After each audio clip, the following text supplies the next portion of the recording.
নমস্কাৰ, সকলোকে স্বাগতম জনালোঁ মোৰ অন্য এটি ভিডিঅ'লৈ। আজি এখন সহজ পদ্ধতিত মেখেলা চিলাই দেখুৱাম। আশা ৰাখিছোঁ ভিডিঅ'টি চাই সকলোৱে ভাল পাব। মেখেলা যোনে নতুন তেওঁলোকে চাব পাৰে। আজি সকলোৱে জানে মেখেলা চিলাব। আৰু এনেদৰে মই দুয়োটা মূৰ লগ কৰি মেখেলাখন উভতাই লৈ চিলাই দিলোঁ। আৰু এতিয়া মেখেলাৰ ওপৰৰ অংশটো দুই মূৰ সমান কৰি কাটি ল'ম।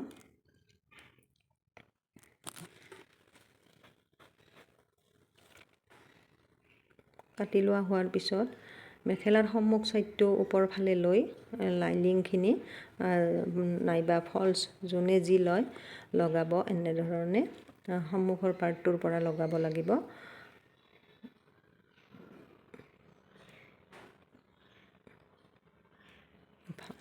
একেবাৰে সমানকৈ লৈ চিলাই দিব লাগে।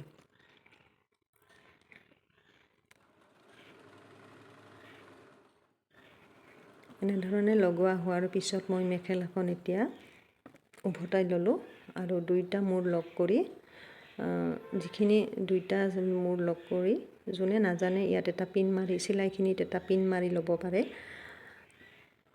আৰু মই এক্সট্ৰা কাপোৰখিনি লাইনিংখিনি কাটি দিম এতিয়া।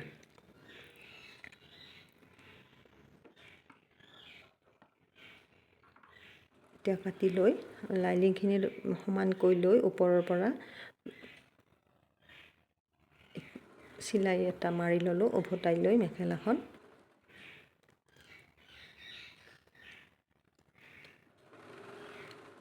এনেধৰণে চিলালে মেখেলাখন অতি সোনকালে চিলোৱা হয়।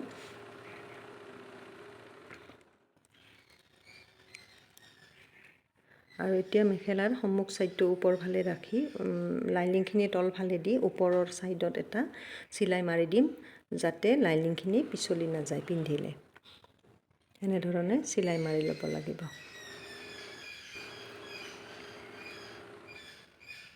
এয়া চিলোৱা হৈ গ'ল। এতিয়া গোটেই লাইনিংখিনি তল ফালে দি শেষৰ চিলাইটো দি ল'ম আৰু আমাৰ মেখেলা চিলোৱা এনেধৰণে কমপ্লিট হৈ যাব। এয়া হৈ গ'ল মেখেলা চিলোৱা। আৰু ওপৰৰ পাৰ্টটো মূৰণিটো মাৰি ল'ব লাগিব। ওপৰৰ ভাঁজটোত কেনেকুৱা পালে জনাব আৰু অশেষ ধন্যবাদ থাকিল ভিডিঅ'টি চোৱাৰ বাবে।